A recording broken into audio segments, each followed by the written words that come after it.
つまり彼女たちの戦いそのものがエネルギー源、そして邪神復活は俺様ワールドが妄想壁を破って現実世界に現れることを意味するその瞬間、世界のマザーは我がコレクションとなるのだ。Hi, I'm Rob Cram, and today we're taking a look at the NIS release of SNK Heroines Tag Team Frenzy, which appears on the Switch and PS4.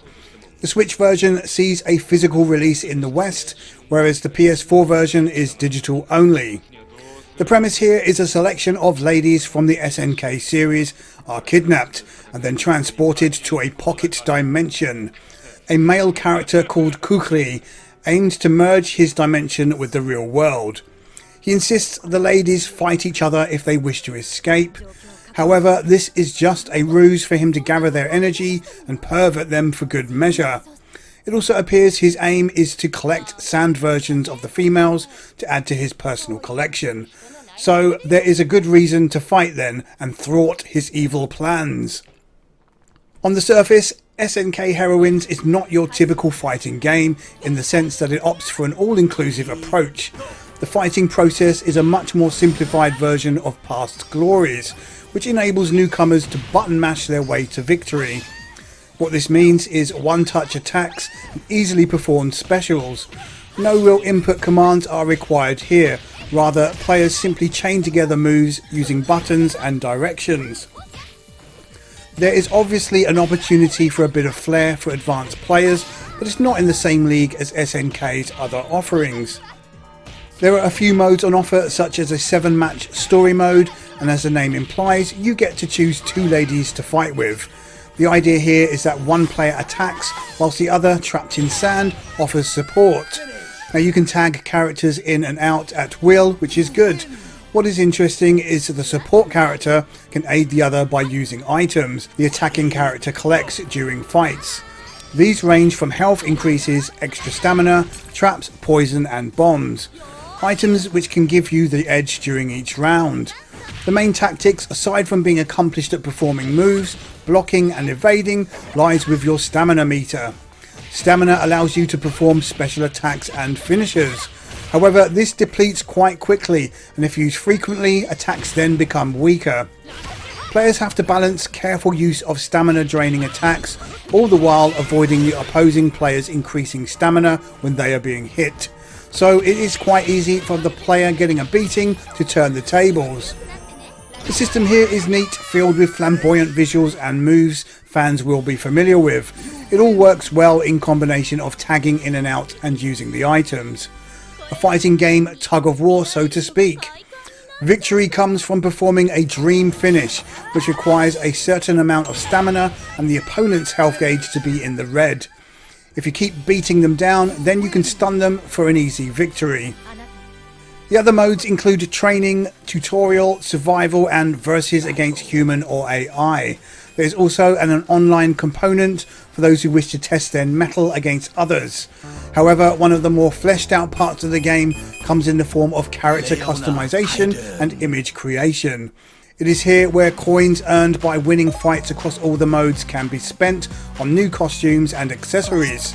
There are 3 costumes per character with several colour versions of each, and there are a total of 14 characters at present. It's not clear whether any more will be added as DLC, although the character select screen does look like there is plenty of room for more. There are quite a number of accessories to add to your chosen model, so it's possible to create some interesting variations. It's not the most extensive of systems though, despite the amount of options available. The image creator is where things become more interesting. Aside from being able to use your custom edited creations in the other modes, you can create photo scenes. Sadly, this is limited to just 1 character per scene, which is odd given the title's tag team emphasis.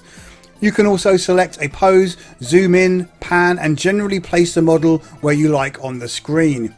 There are quite a number of poses to purchase with the coins you earn. As you would expect, the poses provide plenty of opportunity to check out panties shots and cleavage. It seems this is perhaps a big part of the game, of which SNK makes no bones about it. Players can select various background art which include images from the game and even a few photos from SNK, which is a nice touch. Frames can be added alongside an assortment of stamps, which means there are enough options here to get your artistic juices flowing. It's actually quite neat messing around with it after fighting away for hours. Screenshots can also easily be shared on the PS4 as well, which makes for a decent way of sharing wallpapers. In terms of visuals, the characters, stages and the presentation in general is of a high standard.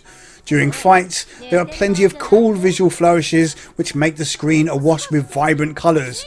The game also runs very smoothly at 60 frames per second with no dipping.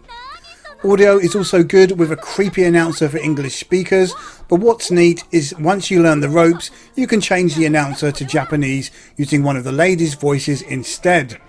Obviously, there are English subtitles available if you choose this option. For longevity and the lone player, then as mentioned, there are plenty of things to spend earned coin on in the customization mode. A few more accessories and outfits would have been nice though, considering the full price tag. There are unlockable movie scenes from the story which are gained by teaming up with specific characters as well. In this regard, there are a fair number of combinations to grind through. That said, 14 characters does feel a little bare bones, considering other fighting games boast huge rosters, including SNK's past offerings. Players should be well entertained with what is on offer here, but mostly if you are gripped by the customization and scene creation tools. There is less to master here than with other fighting games, but at least the CPU AI difficulty can be changed for extra challenge. Then there is versus human or online to get your kicks. SNK Heroines Tag Team Frenzy is very much a fan service game that won't appeal to everyone. This is squarely aimed at players who simply enjoy the female combatants and like viewing them up close and personal. Serious fighting fans might come away a little disappointed as the approach here isn't standard fare and aimed at easing in less skilled players. Whilst that isn't a bad thing, it just means the game's owners shift towards a different market. So if you like ladies, a bit of titillation and don't care about the SNK males, then this is worth checking out. It's by no means a serious fighting game and comes across as a good excuse to ogle the female combatants, and the fighting is just a bonus. SNK Heroines Tag Team Frenzy scores 7 out of 10. Okay, I'm Rob Cram, thanks for watching.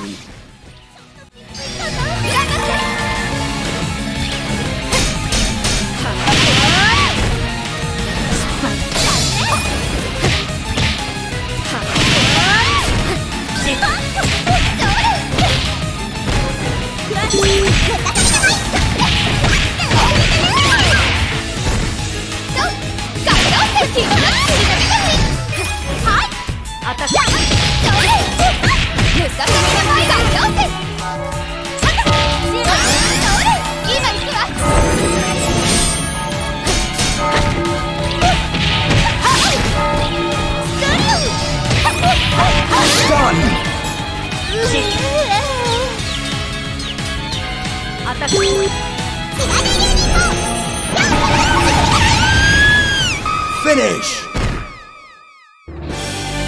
You win! あなた、よくこんな状況でも笑顔でいられるわね。尊敬。